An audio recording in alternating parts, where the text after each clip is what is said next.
Mismong mga taga-Batanes pumalag sa pahayag ng Chinese scholars na sa tingin nila karugtong o extension ng Taiwan ang Batanes. Git po ng Batanes LGU, kailangan linawin ng gobyerno ng China ang issue. Sa batas ng Pilipinas at sa mata ng daigdig, Batanes ang pinakadulong probinsya sa hilaga ng Pilipinas at hangganan ng ating teritoryo sa norte.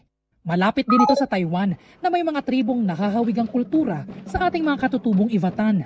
Pero kamakailan, lumabas ang ulat na may mga Chinese scholar na nagsabing natural geographical extension o karugtong ng Taiwan ng Batanes, kaya naman bahagi rin ito ng China. Hindi yan ipinagkibit-balikat ng mga taga-Batanes. Nanindigan din si Batanes Governor June Aguto na hindi na dapat questionin na bahagi ng Pilipinas ang Batanes. Pinuna rin ng Maritime Monitoring Group na Sealight ang pananahimik ng Chinese Embassy sa issue. The silence coming from the Chinese Embassy in Manila following this news has been remarkable.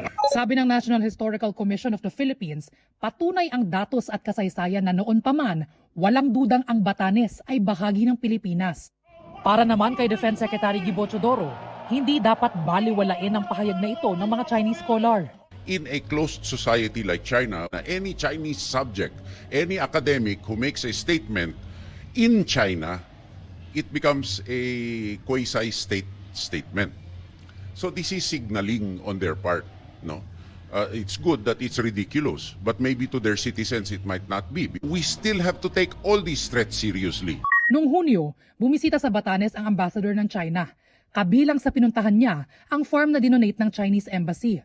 Tanong tuloy ni Coast Guard spokesperson for the West Philippine Sea Rear Admiral J. Tariela, mabuti nga ba ang pakay ng pagbisita sa probinsya ng ambassador o paraan ng pag-inspeksyon sa lugar na tingin niya ay balak angkinin ng China? The reason why the Chinese government is upgrading yung information operation nila, yung FEMA operation nila, it's because obviously they are losing the narrative. Ito ang dahilan kung ba't mas maingay sila ngayon. Wala pang pahayag ang embahada ng China hinggil sa issue. Batanes, parte ng Taiwan at pag-aari ng China? Naglabas ng isang kontrobersyal na pahayag ang ilang Chinese scholars na nagsasabing ang Batanes, ang pinakahilagang lalawigan ng Pilipinas, ay isa umanong natural geographical extension ng Taiwan. Dahil inaangkin ng Beijing na bahagi ng China ang Taiwan, iginiit ng mga scholar na dapat ding mapasailalim sa soberanya ng China ang Batanes. Ang naturang pahayag ay iniulat ng Maritime Monitoring Group na Sealight sa ginanap na West Philippine Sea Summit sa Pilipinas. Ayon sa grupo, ang ideya ay tinalakay sa isang symposium na isinagawa sa Guangzhou, China, kung saan dumalo ang ilang eksperto mula sa iba't ibang Chinese academic institutions. Batay sa ulat, sinabi ng mga Chinese scholars na magkapareho ang pinagmulan ng mga katutubong naninirahan sa Batanes at Taiwan. Dahil dito, iginiit nila na ang Batanes ay isang natural na extension ng Taiwan at wala umanong legal na batayan ang maritime delimitation sa pagitan ng Pilipinas at Japan na sumasaklaw sa bahaging malapit sa Taiwan Strait. Bagamat hindi ito opisyal na posisyon ng gobyerno ng China, mabilis itong naging usapin dahil sa posibleng implikasyon nito sa seguridad at soberanya ng Pilipinas.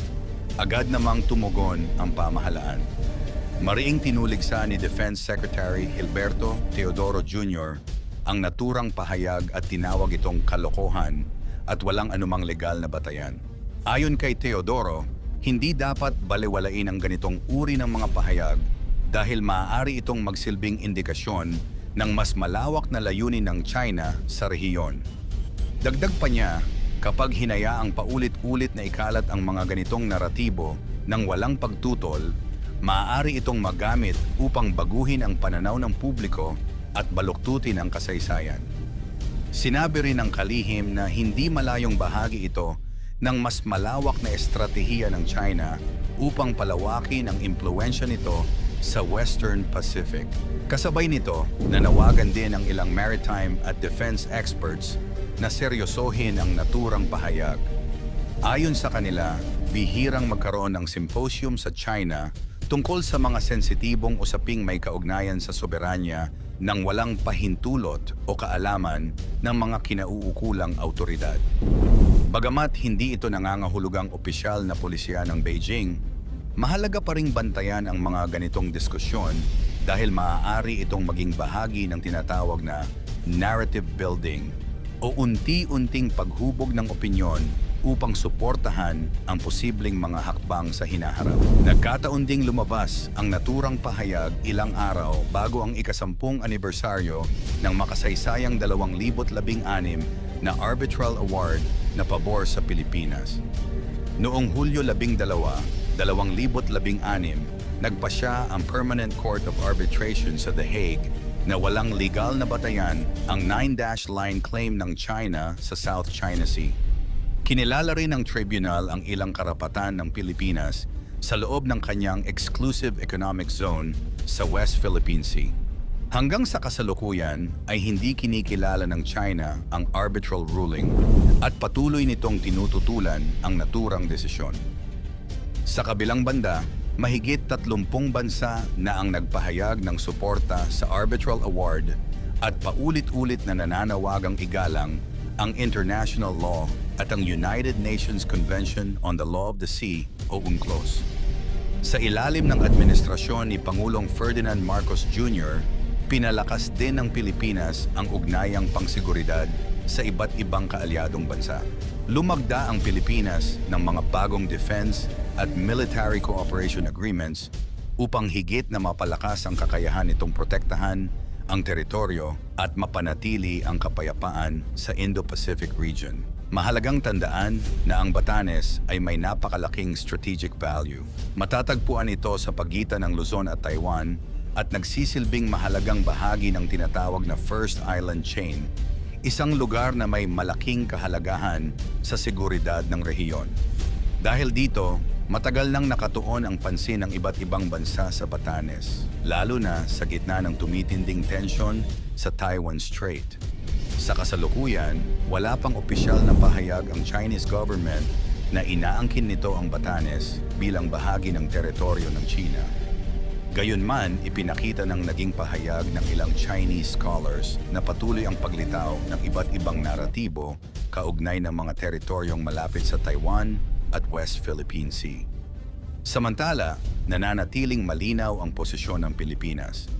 Ang Batanes ay isang ganap na lalawigan ng Republika ng Pilipinas, kinikilala sa ilalim ng konstitusyon ng mga umiiral na batas ng bansa at ng pandaigdigang batas. Ipinagpatuloy rin ng pamahalaan ang pakikipag-ugnayan sa mga kaalyado at ang pagtatanggol sa mga karapatan ng Pilipinas sa pamamagitan ng diplomasya, international law at pagpapalakas ng pambansang depensa.